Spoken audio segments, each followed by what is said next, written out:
김진의 돌직구쇼에 오신 여러분 반갑습니다. 김진입니다. 전 오늘도 이곳 광화문 청계광장에 나와 있습니다. 윤석열 전 검찰총장이 동아일보와 인터뷰를 가졌습니다. 최재형 전 감사원장과의 단일화 이야기를 꺼내들었습니다. 심상치가 않은데 본격적인 레이스를 시작하는 두 사람이 연대 이야기, 단일화 이야기, 과연 최재형 전 감사원장과 윤석열 전 총장 사이에 이루어질 수 있는 걸까요? 잠시 후에 이야기 나눠보겠습니다. 전 비가 오나 눈이 오나 매일 아침 이곳에서 여러분을 기다리겠습니다. 김지혜 돌직구쇼 지금 라이브로 시작합니다. 잠깐만요.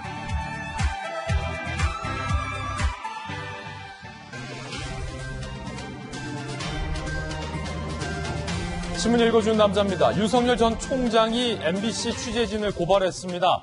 경찰을 사칭했다라는 이유입니다. 윤 전 총장이 MBC 취재진을 고발한 이유가 무엇일지, 그 사연은 무엇일지, 어떤 사건인지 잠시 후에 이야기 나눠보겠습니다. 오늘 조간신문부터 함께 보시죠. 먼저 동아일보입니다. 제주, 부산, 대전 확진자가 급증하고 있습니다. 휴가철 수도권발 풍선 효과 비이상입니다. 풍선 효과에 안 좋은 사례죠. 비수도권도 열흘새 확진 3배로 번지고 있는 상황. 주말이었고 검사를 받는 인원수도 적었음에도 불구하고 평일과 똑같은 확진자가 나왔다는 건 실제 감염자는 더 많을 것으로 넉넉히 추정이 되는 대목입니다. 정경 청장은 이달 안에 어쩌면 2,000명 확진자, 1일 확진자 2,000명을 넘길 수 있다라고 걱정한 바 있습니다. 잠시 후에 이야기 나눠보겠습니다. 다음 신문입니다. 이번엔 한겨레 신문입니다.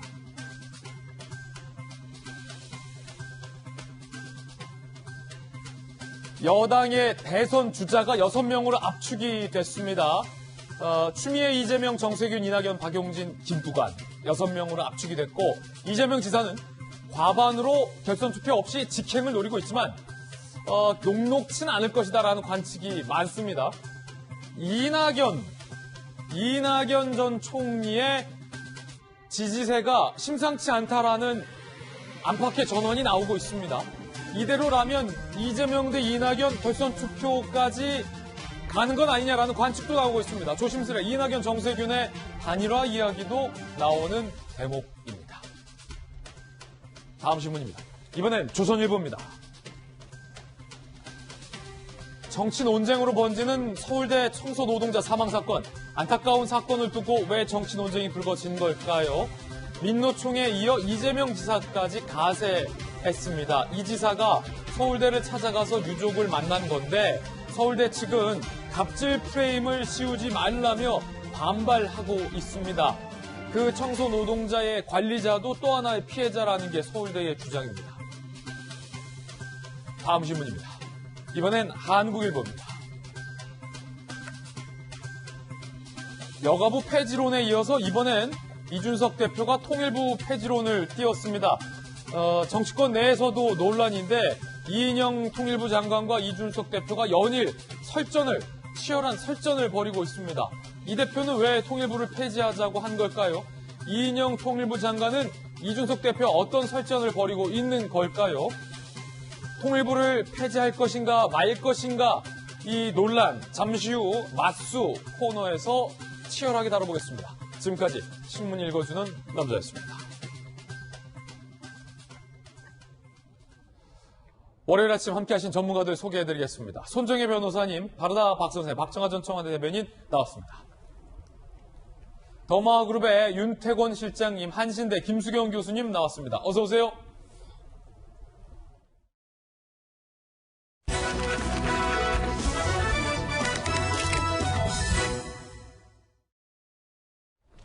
윤석열 전 총장이 MBC 취재진을 고발한 까닭은 무엇일까요? 윤 전 총장이 고발한 그 사건은 어떤 사건일까요? 잠시 후에 이야기 나눠보겠고요. 톱뉴스는 오늘 동아일보의 윤석열 전 총장 인터뷰 내용과 관련해서 시작을 하겠습니다. 윤석열, 최재형 단일화 카드. 윤석열과 최재형이 하나가 된다.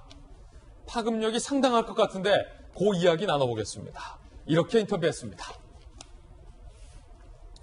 오늘 동아일보와 인터뷰를 가진 윤석열 전 총장. 최재형 전 감사원장과의 단일화 가능한가? 개인의 정치적 욕망을 추구하기보다는 정권 교체라는 대의를 위해서 무엇이든지 할 수 있다. 최재형 전 감사원장과 단일화할 수 있다. 이렇게 얘기한 겁니다. 정권 교체의 선봉장이 본인 아니어도 좋다는 이야기라고 묻자 국민이 정권 교체를 위해 앞장서라고 지지를 보내주셨으니 지지를 받은 사람이 앞장서야 하지 않겠냐. 이 말은 단일화를 하되 나 위주로 단일화를 해야 된다. 라는 의지 표명으로도 해석이 되고 있습니다. 이게 대선은 사실 선거 이벤트 중에서 가장 큰 이벤트고 가장 중요한 이벤트인데 박정화 전 대변인 청와대 얘기했잖아요. 청와대의 자리를 차지하기 위한 치열한 선거. 최재형 전 감사원장과 단일화할 수 있다. 자, 요 대목 어떻게 해석하십니까? 최재형 감사원장이 아직 시작도 안 한 상황에서 저런 말씀을 해서 좀 스스로는 당황해 하실 것 같기는 한데. 최 원장 입장에서. 최 원장 입장은 당황하실 것 같은데 저는 지금 경선 레이스가 아직 시작이 안 됐잖아요. 초기 단계라 저는 뭐 이게 무슨 정치적 의도가 있는 발언이라기보다는 지금 그러니까 윤석열 총장이 본인이 얘기하는 것처럼 이게 사욕보다는 정권 교체라는 대의를 위해서 우리 다 같이 뭉쳐야 되는 거 아니냐라는 데 방점이 있는 것 아닌가라는 생각이 들어요. 두 번째는 이게 이제 경선 레이스가 쭉 시작이 되다 보면 우리 그동안 늘 경선도 그렇고 선거도 그렇고 다 승자독식 분위기였잖아요. 승자독식 분위기다 보면은 괜히 그 안에서 자본도 생기고 막 그런데 지금 현재 여권 상황, 야권 상황 이렇게 보면 야권의 그 후보가 누가 되든 간에 여권으로서는 중앙 권력도 갖고 있죠, 국회 권력도 갖고 있죠, 지방 권력 다 갖고 있는 싸움이기 때문에 굉장히 쉽지가 않거든요. 사실 녹록하지 않기 때문에 각각의 경선에 나온 후보들이 모두 힘을 합쳐서 승자독식이 아니라 연합군을 형성을 해서 반드시 꼭 이겨야 되는 그리고 그런 상황이라면은 중간중간에 최종 결과가 나오기 전까지라도 단일화도 얼마든지 나도 포기하고 상대방도 포기하면서 할 수 있다라는 아주 원론적인 얘기를 한 거 아닌가라고 생각을 합니다. 그렇군요. 자, 그렇다면 좀 상상을 더 해보겠습니다. 상상과 전략에 능한 윤태호 실장님. 단일화를 하려면 강력한 후보에게 단일화를 제안하려면 그 상대 후보가 오케이 그럽시다라고 승낙을 하려면 무언가를 통상 제시하잖아요. 만약에 아직은 구체화되지 않았다라는 것으로 보이긴 합니다만 만약에 정말로 윤석열, 최재형 두 주자 간의 단일화가 성사되려면 윤 전 총장 입장에서는 무엇을 제시할 수 있겠습니까? 글쎄요. 지금이 7월 초순이에요. 초순으로 넘어가죠. 대선은 3월이고 국민의힘 경선은 11월이고 4달이나 남은 상황에서 단일화 이런 이야기는 되게 조금 빨라요. 빠른데 제가 오늘 인터뷰를 자세히 읽어보면서 이게 윤석열 전 총장이 먼저 자기가 이렇게 화두를 던진 건지 기자의 질문에 대답한 건지 봤는데 일단 지면으로 보면 질문에 대답한 거로 나옵니다. 그렇다면 이제 첫 번째 박정화 대변인 말씀하신 것처럼 그런 거 아니겠습니까? 윤석열 전 총장 입장에서 제일 좋은 건 내가 대통령 돼가지고 정권 교체하는 거. 그 다음으로 좋은 거는 난 안 되더라도 정권이 바뀌는 거. 제일 안 좋은 게 정권 재창출되는 거 아니겠습니까? 정권에서 여러 어려움이 있겠죠. 그런 부분이 첫 번째인 것 같고 두 번째는 뭘 당장 준다라기보다는 김종인 전 위원장도 이야기를 했고 윤석열 전 총장의 최근 행보를 보면은 빨리 입당할 것 같진 않죠. 그렇다면 이제 바깥에서 뭔가를 이제 붐업을 시켜야 되는데 자기가 이제 혼자 사람 만나고 다니는 걸로는 좀 부족하다는 거죠. 그러니까 최재형 전 원장한테도 당장 들어가지 마시고 나랑 바깥에서 우리 같이 등치를 키워가지고 나중에 이제 누가 되든지 간에 국민의힘 쪽 후보하고 할 때 우리의 힘을 키우자, 판을 키우자 이런 제안으로 보여요. 내가 대통령 되면 당신한테 뭘 주겠다 이런 거라기보다는 비근한 예가 4.7 재보궐선거 때 그건 이제 금태섭 전 의원이 먼저 제안을 했지만은 금 전 의원이 당시에 이제 안철수 대표한테 우리 먼저 단일화하자. 그리고 여기서 이긴 사람이 국민의힘하고 같이 하자라고 해서 단계적으로 물론 최종의 과실은 오세훈 시장과 이제 국민의힘이 이제 그 과실을 획득을 했는데 그렇게 해가지고 흥행에 성공하고 당시에 민주당 경선에 비해가지고 이쪽도 판을 키운 게 있거든요. 그런 식의 모습들이 보이는데 선수들은 조금 바뀌고 있지만은 그러하다 그렇게 보이네요. 저는. 그렇군요. 자, 그런가 하면 문재인 정부에서 시작한 소위 이 적폐 수사를 주도한 것과 관련된 다소 어려운 질문도 윤 전 총장에게 던져졌습니다. 답변 들어보시죠. 이유 여하를 막론하고 저로 인해 가슴 아픈 일 겪은 모든 분들에게 위로와 유감을 표한다라고 이야기를 했습니다. 저에 대해 섭섭한 감정 가지고 원한까지 가지고 있을 수 있는 부분을 충분히 이해한다라고 밝혔습니다. 이명박 박근혜 전직 두 대통령과 관련해서 윤 전 총장은 최근에 이렇게 얘기한 바 있죠. 연세도 있고 두 전직 대통령의 그 장기 그 부금에 대해서 안타까워하는 국민들도 많이 있는 것으로 알고 저 역시도 그런 국민들의 생각에 어느 정도 공감하는 부분이 있다는 말씀만 드릴 수 있을 것 같습니다. 김수경 교수님, 윤 전 총장 등이 주도했던 소위 이 적폐 수사로 현 야권, 이 국민의힘 진영에서 감옥 가신 분들도 많고 위로와 미안함, 사과, 안타까움 이런 걸 표명한 대목입니까? 그러니까 윤석열 전 총장이 이제 정치를 하게 되면 이제 우리가 예상했던 것처럼 이제 전직 대통령 두 사람을 이제 구속시켜서 감옥에 보낸 사람이잖아요. 그렇다 보니까 어쨌든 이제 우파 내에서 혹은 또 만약에 윤석열 전 총장이 국민의힘에 입당이라도 하게 된다면 그 내부에서도 굉장히 진통이 있을 거라고 생각을 합니다. 왜냐하면 친이 친박계의 사람들이 아직도 있기 때문에 이런 것에 대한 거부감이 있고 반드시 한 번쯤은 윤 전 총장이 이제 돌파할 수밖에 없는 지점에 이제 다다른 것 같고요. 예. 그런 것들을 이제 피하지 않고 돌파하겠다는 어떤 그런 의지로 보이는데요. 물론 이제 검사라는 어떤 공적인 업무를 수행하는 과정에서 이제 많은 사람들을 수사하고 그 과정에서 고초를 겪은 분들도 계시겠지만 이제 인간적으로 사적인 인간 윤석열로서는 아마 그런 부분에 대한 미안함도 있다 이런 마음을 이제 표현함으로써 너무 이렇게 나는 공적으로 업무를 수행한 것일 뿐이다라고 변명하거나 혹은 이제 이야기를 하는 것보다는 이런 식으로 자신의 인간적인 면모를 두드러지게 해서 그런 자신의 어떤 우파 내에서의 입지에 대해 좀 반발하는 어떤 그런 분위기들을 조금은 더 무마하고 좀 중화시키겠다라는 그런 의도로 보입니다. 그렇군요. 민감한 질문 하나가 더 나왔습니다. 동아일보 기자가 아주 예리한 질문들 많이 던졌는데 만약에 집권한다면 현 문재인 정부도 수사할 거냐? 이런 질문했습니다. 법은 누구에게나 예외 없이 적용돼야 한다. 다만 온당한 법 집행인지 정치 보복인지는 국민들이 다 아실 것이다. 그러면서 정치 보복은 없을 것이다. 권력이 셀 때 남용하면 반드시 몰락하게 돼 있다. 그런 무모한 짓은 절대 하지 않을 것이다. 라고 밝혔는데 손정희 변호사님, 정치 보복은 안 할 것이다. 하지만 법 적용은 예외 없이 할 것이다. 이렇게 들리는데 예컨대 월성 원전 수사 등등에 대해서 강하게 윤 전 총장이 비판한 바 있잖아요. 정치 보복은 아니지만 할 건 하겠다. 이렇게도 들리는데 어떻게 들으셨습니까? 그 원칙론적인 이야기를 한 겁니다. 만약에 대통령이 된다고 했을 때 수사기관의 수사를 지휘한다거나 직접적인 어떤 수사 가이드라인을 제공하는 것 자체가 문제가 될 여지가 있기 때문에 당연히 권한남용을 해서는 안 되는 것은 당연지사다 이렇게 말씀드릴 수 있고요. 과거 이제 정부에서 이제 정치보복으로 인해서 좀 안타까운 사건도 있었고 정권 바뀔 때마다 크고 작은 이런 일들 정치보복이다라는 수사들이 진행된 전례들이 있었는데 만약에 이번에 이제 정권이 바뀐다고 했을 때는 과거보다는 조금 정치보복에 대한 논란이 조금 줄어들 가능성이 있는 것이 첫 번째로는 일단은 예전 정권과는 다르게 현 정권에서는 그래도 현 정권 핵심 실세에 대한 어떤 수사나 재판이나 공소제기가 지금 이루어지고 있는 일부 건들이 있으니까 과거보다는 정권 다 끝나고 나중에 몰아서 이제 수사를 하는 일은 좀 적지 않을까 생각이 들고요. 네. 두 번째로는 이제 검찰총장 출신이었기 때문에 검찰을 다루는 방법은 잘 알겠으나 그것을 지휘함에 있어서 그런 오해를 받지 않도록 또 노력할 가능성 배제하기 어렵기 때문에 예전과 같은 누가 봐도 정치보복 수사로 보이는 이런 행태들은 좀 줄어들지 않을까. 그리고 또 그게 민주사회 아닐까 생각해봅니다. 예.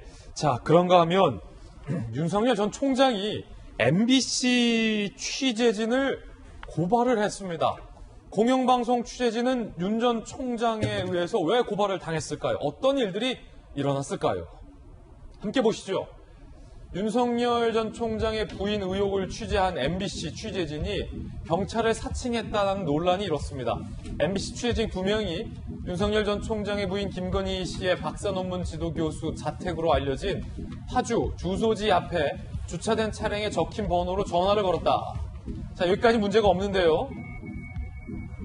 MBC 취재진이 해당 교수가 이사간 사실을 알게 된 후 어디로 이사 갔느냐, 부동산 계약할 때 어디 부동산에서 했냐 등의 추가 질문을 했고, 전화 받은 차량 주인, 그러니까 해당 교수가 아니죠, 수상함을 끼고 누구냐라고 하자 MBC 취재진이 파주 경찰서 경찰이다 라고 경찰인 것처럼 얘기를 했다라는 의혹입니다.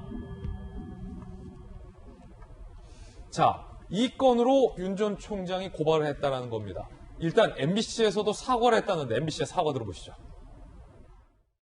본사는 본사 취재진이 윤석열 전 검찰총장의 부인 김건희 씨의 박사 논문을 검증하기 위한 취재 과정에서 취재 윤리를 위반한 사실을 확인했습니다. 이에 본사는 기자 신분을 밝히지 않은 취재진 2명을 관련 업무에서 배제하고 사규에 따라 책임을 묻기로 했습니다. 잠시 후에 윤석열 전 총장 측의 문제 제기도 살펴보겠고, 일단 법적인 이야기부터 손정희 변호사님, MBC에서도 인정을 한 거군요. 일단 취재 윤리에 위반되는 것은 뭐 명확해 보이고요. 더군다나 이제 아마도 경찰이라고 했던 것은 듣는 사람이 조금 더 이제 압박감을 가지고 진실된 어떤 정보를 얻으려고 하는 것인데, 기자분들이 해서는 안 되는 행동을 한 거죠. 다만 이제 공무원 자격 사칭죄가 될 것이냐, 강요죄가 될 것이냐, 이 법리적인 문제가 남아 있는데, 강요죄는 이제 뭐 폭행 협박이 있어야 되는 것이고, 공무원 자격 사칭죄가 문제될 경우에는 경찰이 가지고 있는 권한을 행사했어야 되는데, 전화해서 물어본 것만으로 직권을 행사했느냐, 이 부분이 좀 쟁점이 될 여지가 있거든요. 근데 위법 소지가 있기 때문에 고발 조치했다라는 것으로 보이고, 다만 이제 이런 점은 있습니다. 윤석열 전 총장이 워낙에 검찰총장으로서 검사로서의 최고지에 있었던 사람이니까 고발 사건을 계속적으로 양산을 하게 되는 경우에는 이해충돌 가능성이라든가 검사로서의 조금 더 그런 어떤 문제를 해결하는 방식이 어떤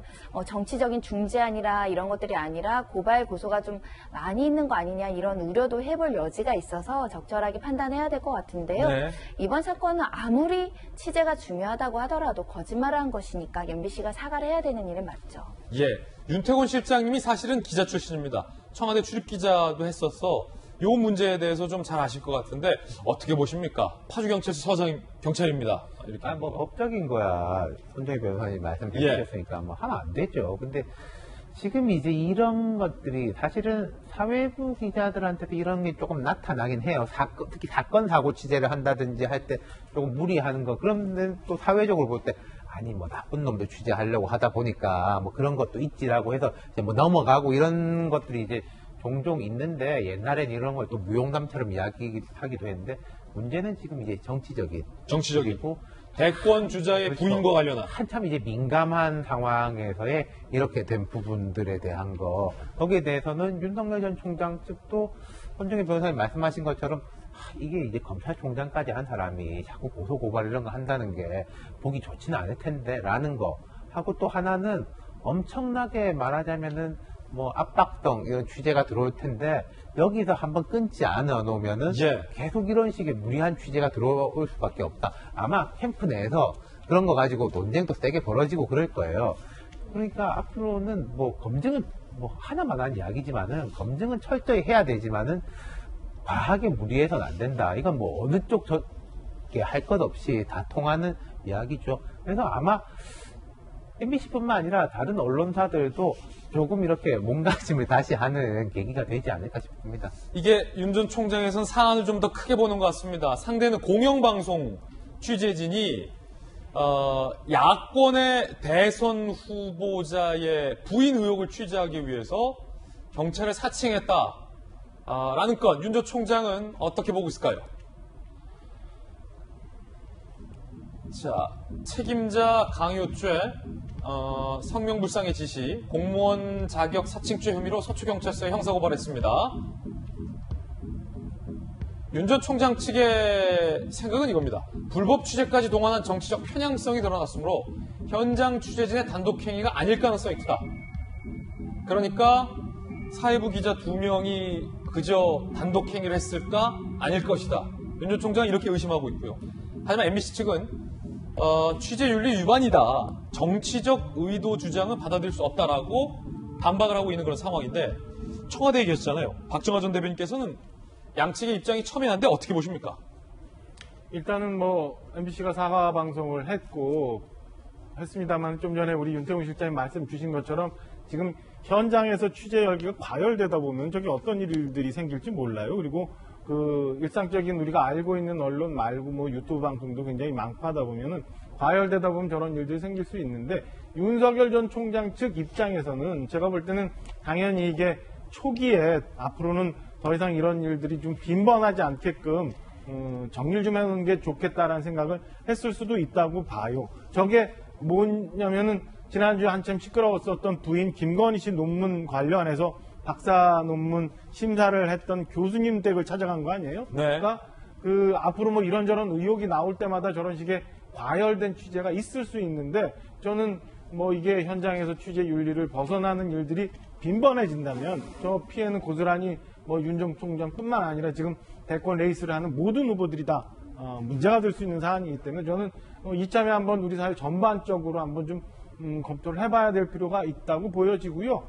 윤 전 총장이 일단 형사고발을 해서 수사가 진행이 될 테니까 이게 뭐 책임자까지 갔는지 아니면 정치적 의도가 있는지는 나오겠습니다만은 현재 보면 뭐 제가 이렇게 저렇게 예단하긴 뭐합니다만 현장에서 너무 과잉하다 보니까 저런 일이 생기지 않았나 싶은 생각도 좀 있습니다. 예. 이게 참 이게 문제라는 건 다 인정하는 거잖아요. 근데 이게 뭐 정치적 의도가 있다라는 쪽하고 아니 그 현장 기자들이 좀 과도한 욕심에 오버해가지고 한 거지 무슨 정치적 의도가 있겠냐라는 게 이게 첨예하게 대립하는 건데 저는 여기서 궁금한 게 지금 여권에서 이제 언론개혁 법안을 이제 강하게 내놓지 않습니까?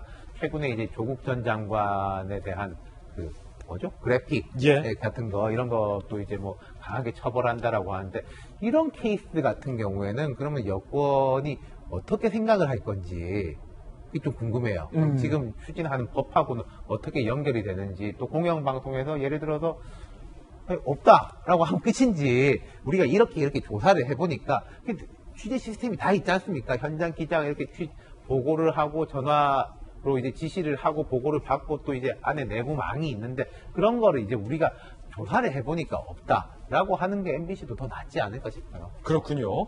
자, 그런가 하면 윤석열 전 총장이 고시촌의 식당을 방문했다고 합니다. 그런데 그 방명록 메시지가 화제입니다. 자, 이 고시촌 식당, 그러니까 꿈과 열정이 있고 주머니 사정이 열악한 고시생들이 든든하고 저렴하게 밥 먹는데 윤석열 왔다감 하고 본인 등판이라고 이렇게 방명록을 썼습니다.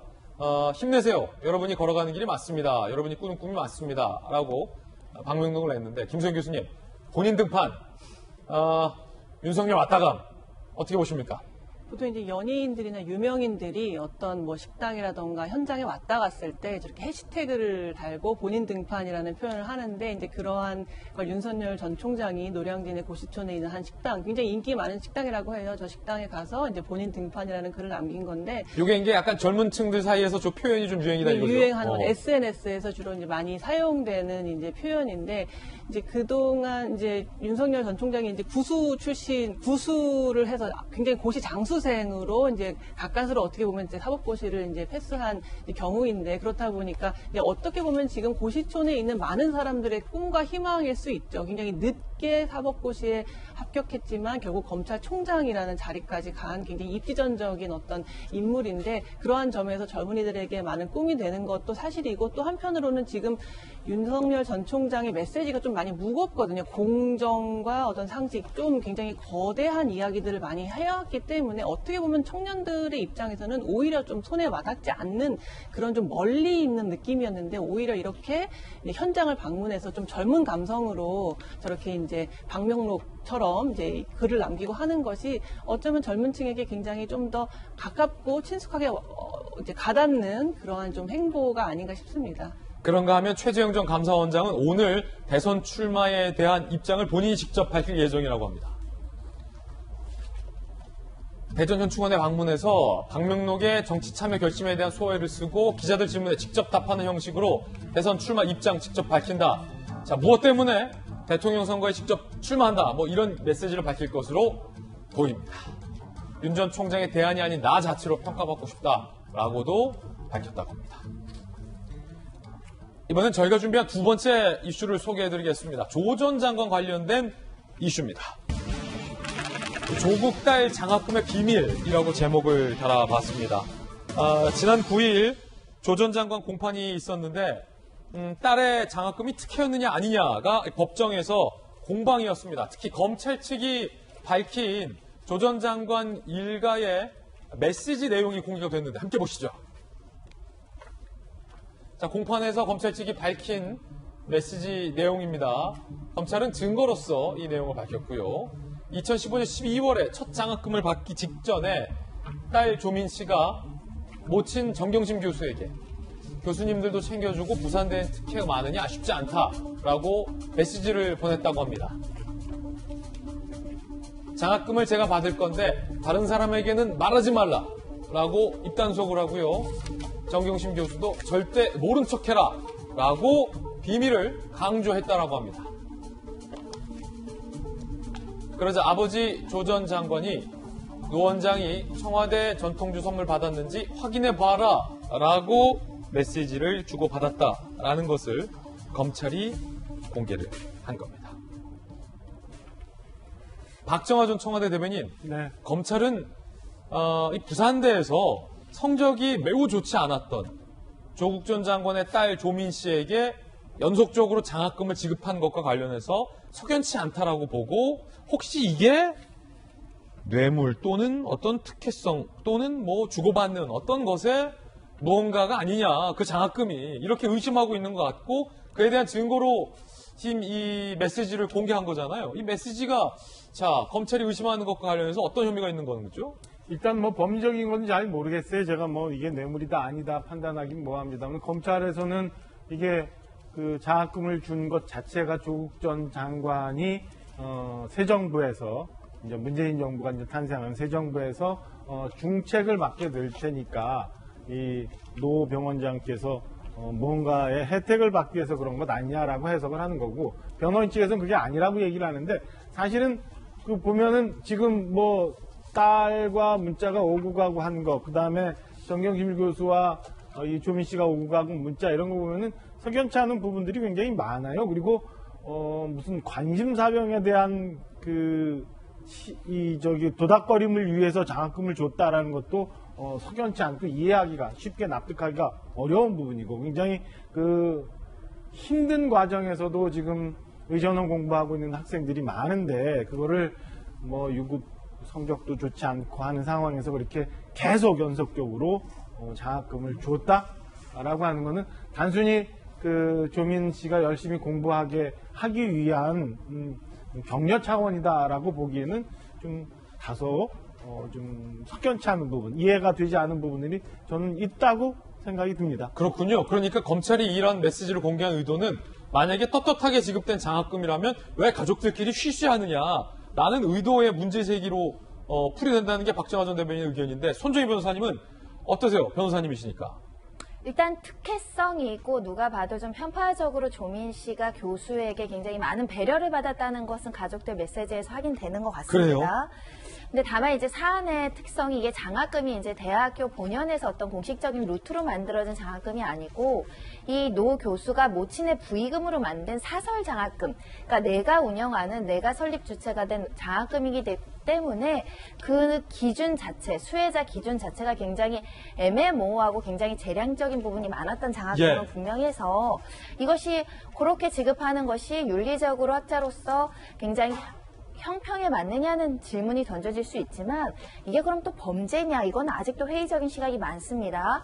첫 번째는 이번에 검찰이 제시한 문자를 보면 이 사건이 특혜줬다라고 기소할 수 있는 범죄명은 없거든요. 그러니까 뇌물죄로 기소를 한 겁니다. 노한정 교수가 이 조민 씨한테 이제 장학금을 한 600만 원 주고 그리고 이제 조 전 장관으로부터 어떤 업무상 대가 관계나 뭐 지위라든가 여러 가지 특혜를 받았다면 뇌물죄가 성립하는데 검찰이 제출한 증거만도 지금 그 무슨 전통주 선물이었다는 거거든요. 그럼 업무상 대가 관계에 대해서는 검찰이 그럼 뭘 제시하고 있고 유죄의 증거는 무엇이냐라는 점. 그 당시에 조 전 장관이 청와대 고위공직자라든가 뭐 법무부 장관 시절이 아니고 주변에 이제 유명한 인사, 부산 출신의 유명한 인사에 불과했다라고 한다면 이 뇌물죄로 기소할 만큼 유죄의 증거가 충분히 확인되지 않은 부분이 있음에도 불구하고 무리한 기소를 한 거 아니냐라는 비판은 여전히 가능하지 않을까 생각이 들고요.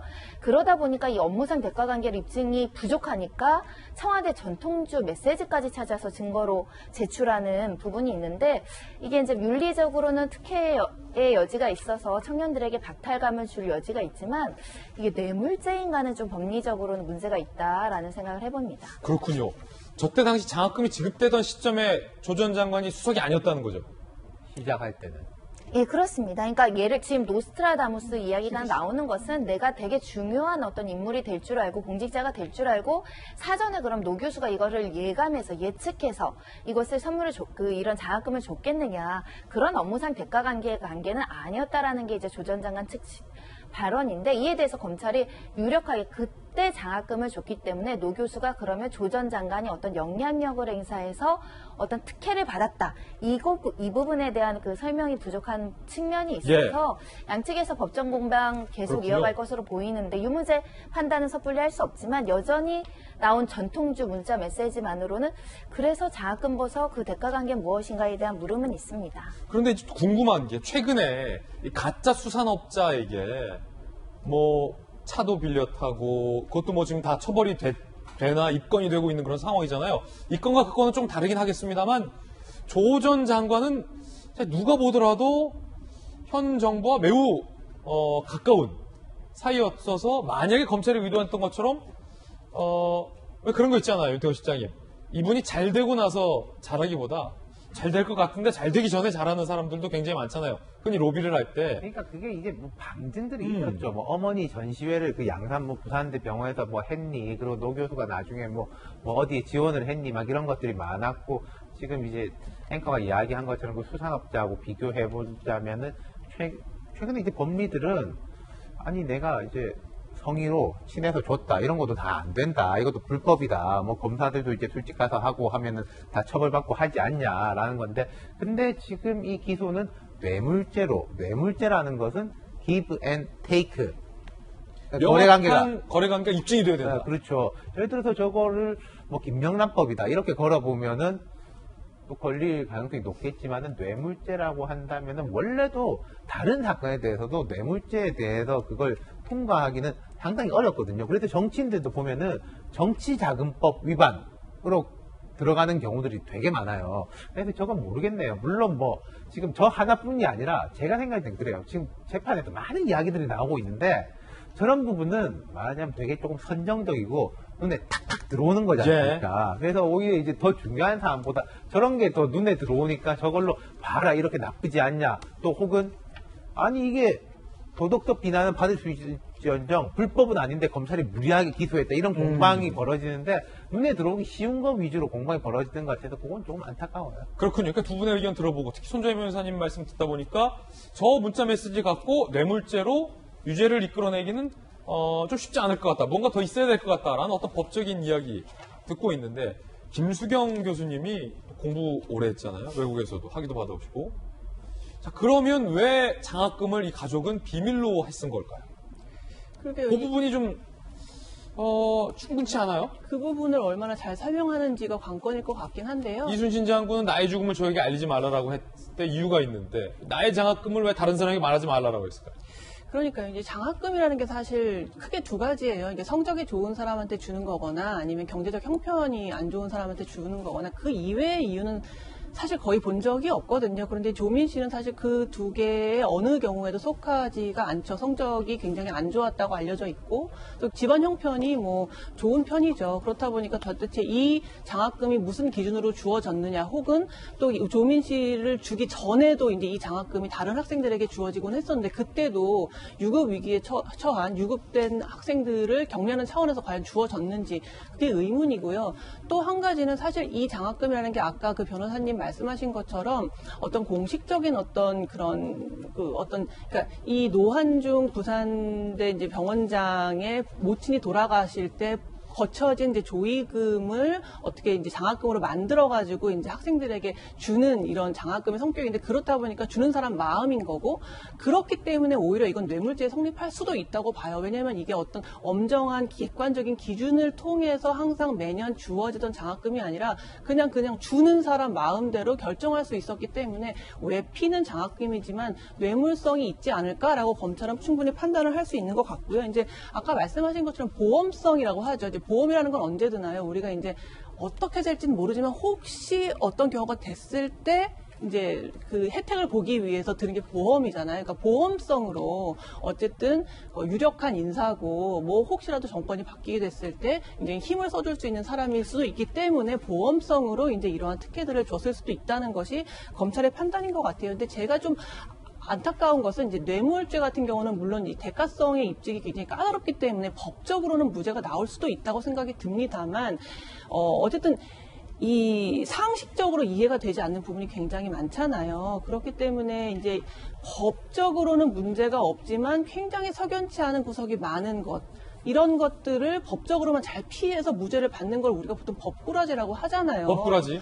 그런데 지금 어쨌든 대한민국 최고의 지성이라고 말하지는 서울대의 로스쿨의 형사법 전문가, 형사법 교수가 이렇게 법적으로는 문제가 되지 않을 수도 있지만 굉장히 도의적으로 문제가 많고 또 상식적으로 이해가 되지 않는 너무나 많은 부분이 이런 사건에 연루가 된다는 것 자체에 대해서 좀 부끄럽게 생각해야 되지 않나 저는 그런 생각이 듭니다. 예, 우리 패널들의 다양한 견해 듣고 있습니다.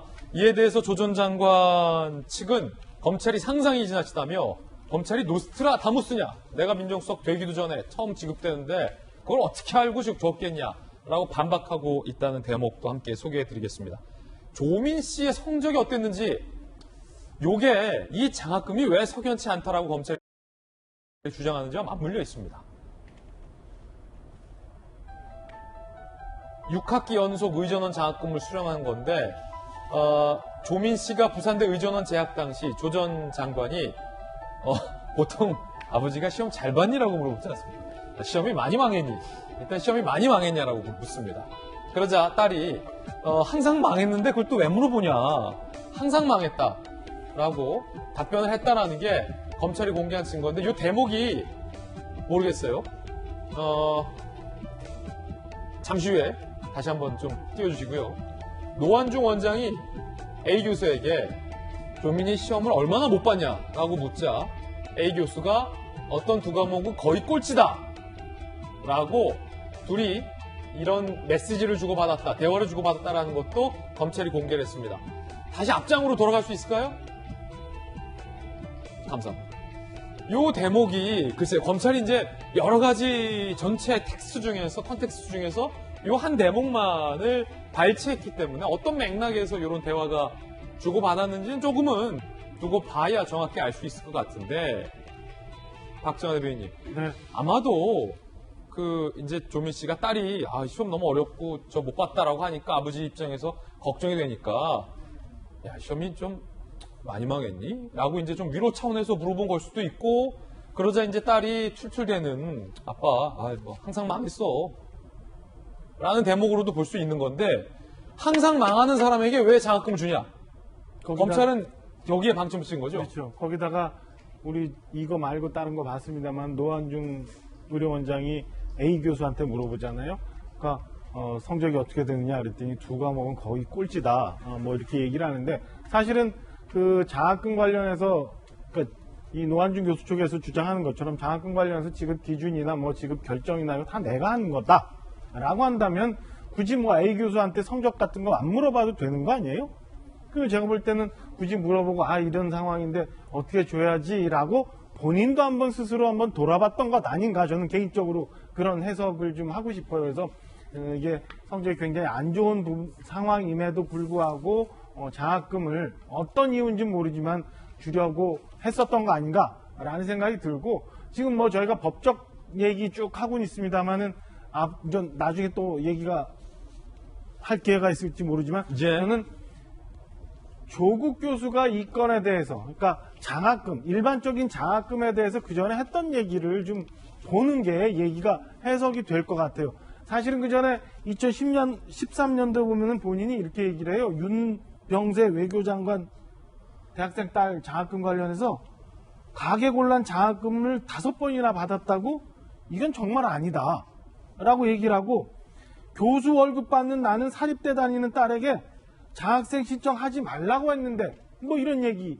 거기다가 장학금 지급 기준은 성적 기준이 아니라 경제 상태로 봐야 된다. 이렇게 좋은 얘기는 다 하고 난 다음에 정작 아까 본 것처럼 쉬쉬하면서 자기 딸 장학금 받는 거에 대해서는 또 다른 기준으로 들이대는 거에 대해서 우리 국민들이 사실은 분노했었던 거거든요. 예. 저는 법적인 문제로 이게 뇌물이다 아니다. 이전에 왜 조국 교수는, 조국 전 장관은 저렇게 내 일과 다른 일과 이렇게 판단 기준이 틀린지, 그런 거에 대해서 오히려 설명하고 국민들한테 부끄러워해야 된다는 생각을 합니다. 확실히 보니까 2012년에는 장학금 지급 기준은 성적이 아니라 경제가 어려운 사람에게 줘야 된다라고 강변하고, 2013년에 윤병세 외교부 장관 후보 대학생 딸에게 장학금 지급한 걸 관련해서 나는 사립대 다니는 딸에게 장학금 신청하지 말라고 했다라고 이른바 생생까지 다 내놨는데 뒤로는 안 그랬다. 이걸 비판하는 것 같아요. 지금 그러니까 이게 법정에서 벌어지는 일이지만은 법정 말고 하나의 또 이슈가 있는 게 부산대에서 이제 조민 씨의 이제 입학 자격, 의정은 입학 자격에 대한 이제 뭐 이 절차 밟고 있고, 들여다보고 고려대학도 이제 졸업 자격에 대한 뭐 밟고 있는데, 지금 우리가 새로운 듯이 이야기하지만 사실 이게 다 나온 이야기거든요. 예. 흑서 백서 할 때 다 나온 이야기고, 그러니까 부산대 내에서 노한중 교수한테 그랬다는 거예요. 지정 장학금 하지 마라. 예를 들어 장학금이라는 건요, 보통 이럴 수 있습니다. 공부가 지금 학업이 조금 어려운 학생, 지금 성적이 떨어지는 학생한테 격려하기 위해서 장학금 주고 싶다. 좋은 일이에요. 저는 사실 공부 잘하는 친구들보다 못하는 친구한테 좀 줘야 되지 않을까 싶은데, 근데 그럴 경우에는 학교에다 그거를 선발해 주십시오. 아니면은 신청을 받는 거예요. 나는 학업 성적이 이번에 좀 좋지 않은 학생들한테 장학금을 주고 싶으니까 신청하시오. 라고 하면 아무 문제가 없어요. 그리고 물론 조건들이 붙는 게 있습니다. 뭐 향후에 장학금, 뭐 어떤 지역 출신한테 주고 싶다 이런 걸 하는데, 그 대학 부산대에서 이 노한중 교수한테 말한 게 6학기입니까? 6학기 연도 개인한테 그렇게 하지 마라. 선발을 학교에다 넘기든지 아니면은 신청을 받아가지고 하라라는 그 시그널이 들어갔는데도 이분이 시작은, 그러니까 조국 그냥 교수일 때 시작했는데 민정수석 시절까지 쭉 그 학교 경고를 했는데도 계속 줬다. 예. 그것도 이제 뭐 법적으로는 어떻게 되는지 문제는 모르겠습니다만 학교 내에서는 그런 부분에 대한 지적도 받은 게 이미 보도로 다 나왔어요. 왜 줬을까요? 노한중 원장은. 그 부분과 관련돼서 노한중 원장의 추가 입장도 나중에 나오면 들어보겠고요. 일단 조 전 장관 측의 육성 반박도 한번 들어보시죠. 제 일에 바빠서 장학금이나 이런 문제를 잘 알지는 못했던 건 사실입니다. 부산대 의전원 문제가 있습니다. 즉 낙제를 했는데 왜 받았냐? 낙제를 해서 저희 아이가 학교를 그만두려고 했기 때문에 격려 차원에서 줬다라고 그분이 말씀하시고 계신 걸 제가 보았습니다. 애초에 받지 않도록 했어야겠구나라는 생각을 지금도 후회를 합니다. 즉 그 돈이 필요해서 그 장학금을 꼭 받아서 아둥바둥 그 돈을 챙겨야겠다고 살진 않았습니다. 아니, 김세용 교수님, 이때 당시에는 아빠로서 장학금 받는 거 잘 모르는 것처럼 얘기했는데, 아까 단톡방에서, 그래, 그 전통주는 노 원장한테 갔니? 다 알고 있었는데 왜 또 이때는 이렇게 말씀하셨을까요? 그래서 이제 사람들이 이제 도대체 이런 뭐 청문회나 이런 자리에서 한 이야기 중에 왜 이렇게 거짓말이 많냐라는 이제 의혹을 얘기하고 있는 거고요. 이미 단톡방에서 이 그 장학금 관련 가족 단톡방이니까 거기에 이제 올라왔었기 때문에 뭐 대충 읽고 지나갔을 수는 있을지 모르겠지만 몰랐다는 건 사실 변명이 안 될 것 같습니다. 그리고 저는 좀 그 이상하게 본 것 중에 하나가 이제 노한중 그 병원장이 그 조국 이제 전 장관이 이제 민정수석에 됐을 때 축하 메시지를 보내요. 문자 메시지를 민정수석이 임명되신 걸 축하한다. 근데 사실 그 지도 교수가 학생의 부모에게 문자 메시지를 보내는 경우는 저는 거의 못 봤어요. 굉장히 뭐 유력한 사람이어서 뭔가 잘 보이고 싶거나 뭔가 친분 관계를 유지하고 싶지 않은 다음에야 지도 교수가 자기가 가르치고 있는 학생의 부모에게 문자 메시지로 이런 것들을 보낸다? 그거 자체가 저는 굉장히 이상하고 부적절하고 참 없는 일이고 드문 일인데 어떻게 이 사건에서는 이런 일이 이렇게 많이 있었을까 싶은 생각이 좀 듭니다. 자, 하지만 다시 거듭 말씀드리지만 손정희 변호사님, 뇌물죄로 이게 입증되느냐 마느냐는 또 다른 분명한 증거가 있어야 된다는 말씀이신 거죠. 그러니까 김영란법이 적용될 만한 공직자에 해당하지 않는 상황이었다라고 한다면 뇌물죄는 업무상 대가관계가 있어야 돼서 현재로서는 여러 가지 이제 편의를 봐주고 특혜를 받은 부분까지는 확인이 됐으나 그 이상 단계를 검찰이 입증해야 할 단계다라고 보입니다. 예. 자, 이 법적인 결과도 한번 지켜보겠습니다. 이번에는 오늘 뜨거운 뉴스 핫쌈 소식으로 이어집니다. 오늘의 핫쌈 공개하겠습니다. 그 가짜 수산업자가 원래는 이 감옥 동기한테만 사기치려고 했는데 누군가를 만나고 판을 키웠다고 합니다. 두 번째 핫쌈은 코로나19 상황이 역대 최악의 상황으로 치닫고 있는데 다시 김호란 방역기획관의 책임론이 제기됐습니다. 세 번째는 민간 우주 비행의 시작, 그 주인공 리처드 브랜슨 버진그룹 회장입니다. 하나씩 살펴보겠습니다. 가짜 수산업자가 처음에는 이 감옥 동기 등만 치려고 했다고 합니다. 이것도 나쁜 거죠. 2016년 사기 혐의 복역 중에 교도소에 만난 월간지 기자 출신 송모 씨를 통해서 인맥을 쌓았다. 애초에 이 송모 씨의 돈을 가로챌 목적으로 접근했다라는 게 서울신문 보도 내용입니다. 이렇게 얘기합니다. 이런 말 하는 사람 조심해야 돼. 자기가 뭔데 진짜 형도 아닌데 형님의 평생 돈 걱정 안 하게 된다. 이거 조심해야 돼. 형님, 제가요 오징어 이거 있어요. 형님 앞으로 먹고 사는 돈 걱정 안 하게. 홍수님하고 뭐 조카 싹 다 안 하게. 라는 취지로 출소 후에 얘기를 했다. 근데 여기에 넘어가요. 이 월간지 기자 출신 송모 씨가 오징어 사업 투자금으로 1억 5천만 원을 건넸다는 겁니다. 그 말에 넘어갔어요. 오징어 사업 1억 5천. 얼마나 큰 돈입니까 1억 5천. 김모 씨 지인은요. 이 보도에 따르면 김모 씨가 3천만 원만 돌려주고 1억 2천만 원을 떼어먹을 계획이었다. 이런 송모 씨가 그런데 갑자기 김무성 전 의원에게 김모 씨를 소개하면서 판이 커졌다. 이 월간지 기자실 송모 씨가 김무성 전 대표에게 와 대단한 사람이 있다 하고 소개를 해줬다는 겁니다. 이렇게 표현해요. 그러니까 사기를 당했으니까 1억 5천만 원을 내죠. 김무성 대표에게. 대표님 어마어마한 놈을 만났다. 뭐가 어마어마해요? 김무성 전 의원도 넘어갑니다. 형에게, 친형에게 형님 사업해보라 라며 사기꾼과 연결해줍니다. 그러니까 김무성 전 대표의 형이 86억을 송금한 최대 피해자가 돼버립니다. 손정희 변호사님, 아니 이 감탄사들이 이 보도에 나오는 게 너무 좀 안타까운데 형님 먹고 사는 걱정 안 하게 해드리겠다. 그리고 김무성 대표에게 그 형님이 어마어마한 놈을 만났다라고 하고 김무성 전 대표는 또 형에게 사업해보라 라고 하니까 86억을 딱 쏘고. 아니 어떻게 이렇게 넘어갑니까 다? 근데 그래서 되게 어리석어 보이고 어떻게 저런 사람이 있나 싶지만 실제로 사건에서 만나는 사람들은 정말 똑똑하고 확인해볼 거 다 확인해본 사람들도 많아요. 아니, 어떻게 오징어에 86억을 투자해요? 사기꾼이 사기를 치려고 마음먹고 치밀하게 이 감정까지 그리고 여러 가지 재산 상태나 자기의 재력까지 꾸미고 들어올 때는 멀쩡한 사람도 피해를 볼 수 있습니다. 그래서 굉장히 안타까운데 더군다나 한 명이 86억의 피해를 받은 상황에서 피해 복구도 지금 거의 어려울 지경으로 제가 보이고 또 이게 이제 나는 피해자라고 당당히 말할 수도 없는 게 유력 정치인 동생이 또 중간에 있다 보니까 내가 사기 피해자다 이렇게 이야기하기도 좀 난감한 처지여서 여러모로 관련된 사람들이 곤궁한 처지에 빠졌다라는 생각이 들고요. 그래서 말씀하신 것처럼 세상에 공짜는 없으니까 일확천금의 어떤 꿈 그리고 굉장히 고액의 어떤 투자의 어떤 이익을 준다라는 접근 이런 것들을 항상 경계해야 되지 않을까 이 사건 보면서 다시 한번 생각해 보고요. 근데 이 사건에서 중요한 거는 이런 거대한 사기를 완성하는데 도구가 된 사람들이 있죠. 수많은 인맥들이 또 뭐 많은 선물을 받았다. 김영란법 위반이다. 그걸 과시하면서 이렇게 고액 투자를 받았던 것으로 보여서 공직자들 특히 김영란법 적용되는 사회에 영향력 있는 사람들은 항상 뭐라고 해야 될까요? 사람 보는 눈도 길어야 되지만 주변 정리를 잘해야 된다라고 생각합니다. 맞습니다. 좋은 말씀, 정말 참 좋은 말씀 주셨습니다. 윤태호 실장님, 김무성 전 대표나 김무성 전 대표 형 입장에서는 일단 형 입장에서는 동생이 좀 아니 저런 사람을 나한테 소개시켜줘 내가 86억 원. 김무성 전 대표 입장에서는 그 송씨 월간지 기자 어마어마한 놈이라고 소개시켜줬는데 그냥 놈이에요.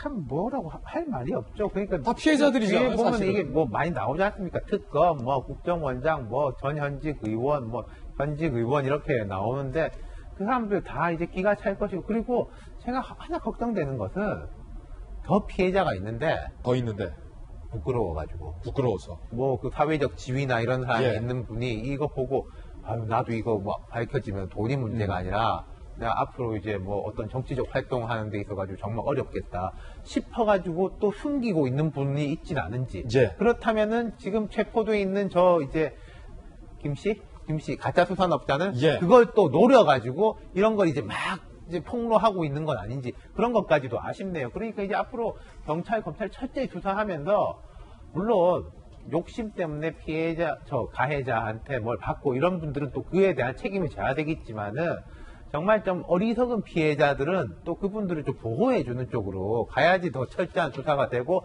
저 가해자의 속셈에 놀아나지 않는 게 될 것 같습니다. 맞습니다. 그런가 하면 포르쉐 차량 논란이 불거진 박영수 특검을 이 공직자로 봐야 하느냐 말아야 하느냐도 논란이라고 합니다. 경찰이, 다름 아닌 경찰이 권익위원회에 박영수 특검이 김영란법상 공직자에 해당하느냐라고 유권 해석을 요청했다는 건데, 아니 손재현 변호사님, 앞서서 저희 돌직구쇼에 출연했던 다른 변호사님들은 이 특검법, 박영수 특검법에 문제가 생기면 공직자에 준하여 처벌한다라는 법 조항이 있다. 그러니까 공직자가 맞다라는 의견 주시기도 했는데 경찰은 이걸 왜 권익위에 해석을 의뢰한 겁니까? 네, 김영란법하고 이 특검법하고 일부 이제 불일치하는 모순적인 부분이 있기 때문에 해석의 여지가 필요하다라고 본 것 같은데, 기본적으로는 기본법이고 특별법이 있는데 이게 상충이 되는 경우는 특별법을 우선 적용할 수 있어서 일단은 특검법에 따라서 공직자, 공무 수행을 하는 사람으로 보는 것이 타당하지 않을까 하는 생각은 드는데요. 좀 어려운 지점이 그런 게 있습니다. 일반 노론으로 한 특별법이 우선하는데 범죄를 처벌하는 구성 요건이나 처벌의 어떤 그 규정들을 명확해야 되거든요. 명확하지 않은 피고인의 이익으로 가기 때문에 그래서 이런 논란이 제기된 것이다 라고 보셔야 될 것 같고요. 워낙 김영란법도 실제 처벌한 사례들이 많지 않은 데다가 더군다나 특검으로서 검사로 활동했던 사람이 이런 또 법에 조촉했던 일이 선례가 거의 없어서 예. 해석을 말끔하게 하고자 의뢰했다라는 차원에서 보셔야 될 것 같고요. 첫 번째로는 금액이 안 넘었다라는 걸로 굉장히 주장을 강하게 할 줄 알았는데 이제는 아예 대상 자체가 아니라고 부인을 해서 또 다른 쟁점으로 이 사건이 흘러가는 것 같습니다. 자, 핫쌈 첫 번째 소식이었고 두 번째 핫쌈이 사실 오늘 조간신문에서 매우 뜨거운 뉴스입니다. 함께 보시죠. 지금 코로나19 상황은 대한민국의 역대급 최악의 상황이죠. 가장 큰 위기죠.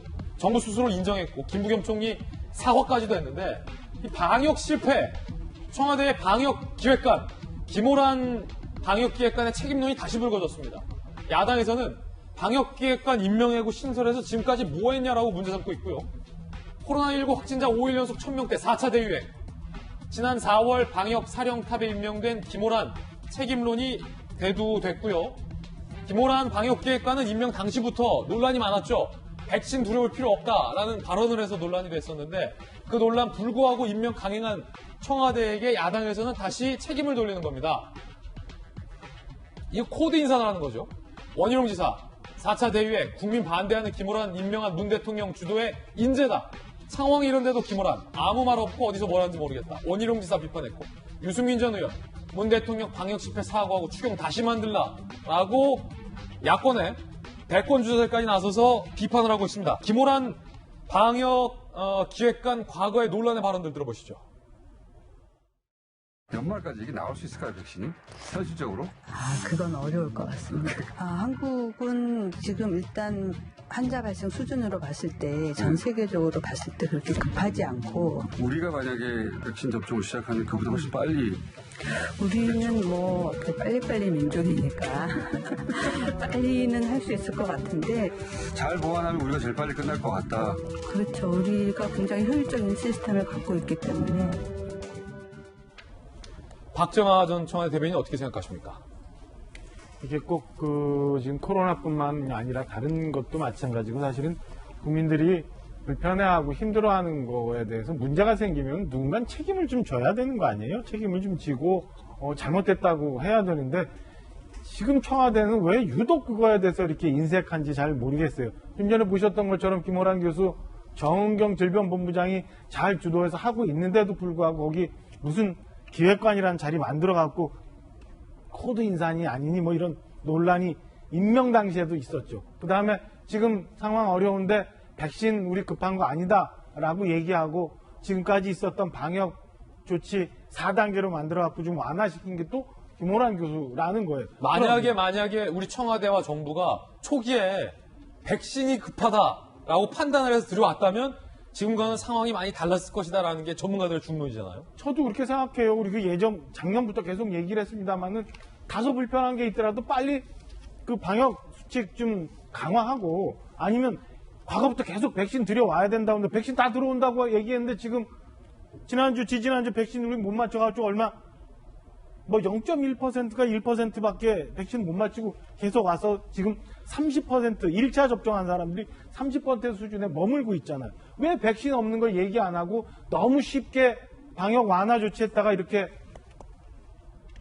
코로나가 확산되고 하는 거에 대해서 왜 청와대는 아무 말도 안 하고 있는지 잘 모르겠고 지금이라도 김호란 교수가 왜 청와대에서 어떤 일을 하고 있으며 질병 당국과 어떤 문제로 어떻게 협의를 하고 있는지에 대해서 얘기를 해서 다시는 그런 일이 없도록 해야 되는 게 청와대 총실 역할 아닌가요? 저는 그건에 대해서 입 다물고 있고 지금 수석뿐만 아니라 비서관들도 다 나와서 라디오 방송하고 어디죠 텔레비전 나와서 방송하고 하는데 김호란 교수 이후에 방송 나와서 이런 거에 대해서 한 번 얘기한 거 못 봤어요. 지금이라도 나와서 뭐가 잘못됐고 뭘 앞으로는 조정을 해야겠다. 얘기 좀 했으면 좋겠어요. 시원하게. 예. 지금 당장 오늘 밤부터 6시 이후부터 두 사람 말고는 만나지 못한 완전 셧다운 상황 아니에요.